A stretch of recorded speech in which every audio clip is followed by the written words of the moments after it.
كان بعدي نبي لكان عمر بن الخطاب.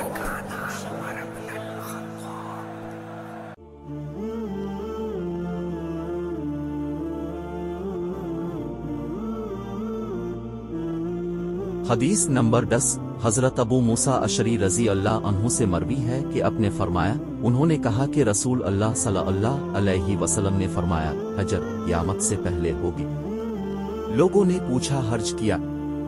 اس نے کہا قتل اور جھوٹ۔ لوگوں نے پوچھا اے رسول اللہ، کیا اب کافروں سے زیادہ قتل و غارت گری جمع ہوگی؟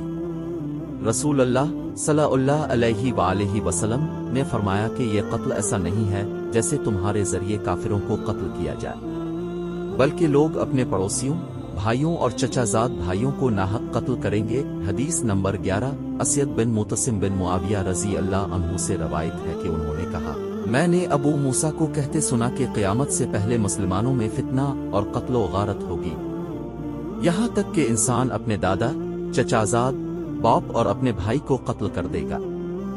خدا کی قسم، مجھے ڈر ہے کہ نہ جانے تم اور مجھے ملے گا یا نہیں۔ حدیث نمبر 12 حضرت ابو موسیٰ اشعری رضی اللہ عنہ سے مروی ہے، اب صلی اللہ علیہ وسلم نے فرمایا، یقیناً تمہارے سامنے ایک سیاہ رات کی طرح ایک فتنہ ہوگا جس میں صبح کا مومن دوپہر کو کافر اور دوپہر کو مومن اور صبح کو کافر ہو جائے گا۔ حدیث نمبر 13 مجاہد رحمۃ اللہ علیہ کی روایت پر اپنے فرمایا، اب صلی اللہ علیہ وسلم نے فرمایا، فتنہ اندھیری رات کی طرح ظاہر ہوگا۔ اس وقت اگر کوئی شخص صبح مومن ہوگا تو دوپہر کو کافر ہو جائے گا، اگر تم دوپہر کو مومن ہو تو صبح کافر ہو جاؤ گے۔ دنیا کے معمولی مفادات کے لیے لوگ اپنے دن بیچ دیں گے۔ حدیث نمبر 14 عبداللہ بن مسعود رضی اللہ عنہ سے مروی ہے کہ یہ سازش رات کی تاریکی پر پردہ ڈالے گی۔ جب ایک فتنہ ختم ہو جائے گا تو دوسری قسم کا فتنہ ظاہر ہوگا۔ اگر کوئی شخص صبح کو مومن ہے تو دوپہر کو کافر ہو جائے گا، اور اگر دوپہر کو مومن ہوگا تو صبح کافر ہو جائے گا۔ پھر لوگ چند دنیاوی چیزوں کے عوض اپنے دن بیچ دیں گے۔ حدیث نمبر 15 عبداللہ بن عمر رضی اللہ عنہما سے مروی ہے، انہوں نے کہا کہ رسول اللہ صلی اللہ علیہ وسلم نے فرمایا، بے شک فتنہ اللہ تعالیٰ کی زمین میں نیند کی ایسی حالت میں ہوگا کہ اس کی لگام ہٹ جائے گی، لیکن اسے کھینچنا کسی کے لیے مناسب نہیں، اس کی لگام کھینچنے والوں پر افسوس۔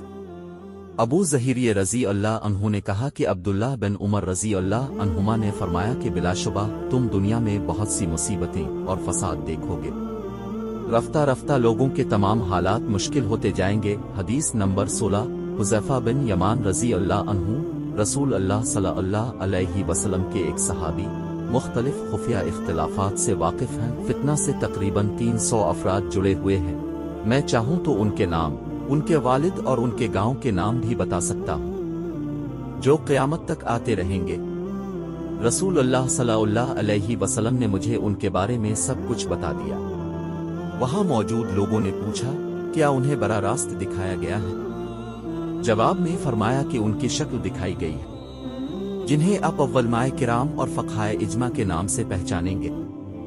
حذیفہ رضی اللہ عنہ نے کہا کہ تم رسول اللہ صلی اللہ علیہ وسلم سے خیر کے بارے میں سوال کرتے ہو، لیکن میں برائی یا مختلف مسائل کے بارے میں معلوم کرنے کی کوشش کرتا ہوں، اور آپ ان سے ان واقعات کے بارے میں پوچھتے ہیں، میں ان کے بارے میں جاننا چاہتا ہوں مستقبل میں کیا ہوگا۔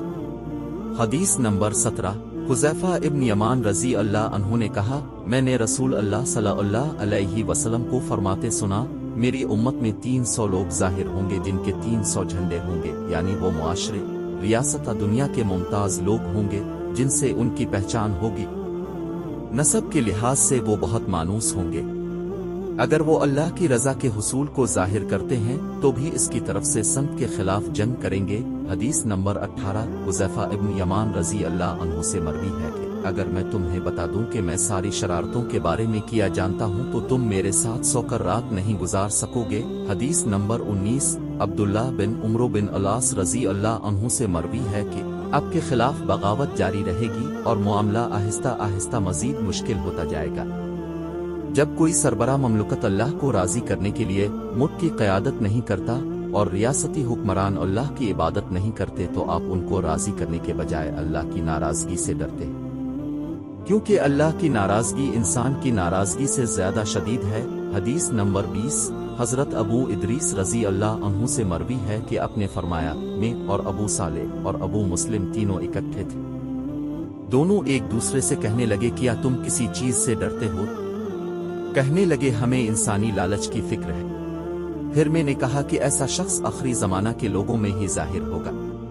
جواب میں کہنے لگے، تم ٹھیک کہتے ہو، لالچ کے بغیر کوئی لوٹ مار نہیں کر سکتا، اور لوگوں کو سب سے زیادہ ڈاکہ صرف اسلام میں ہی ملے گا۔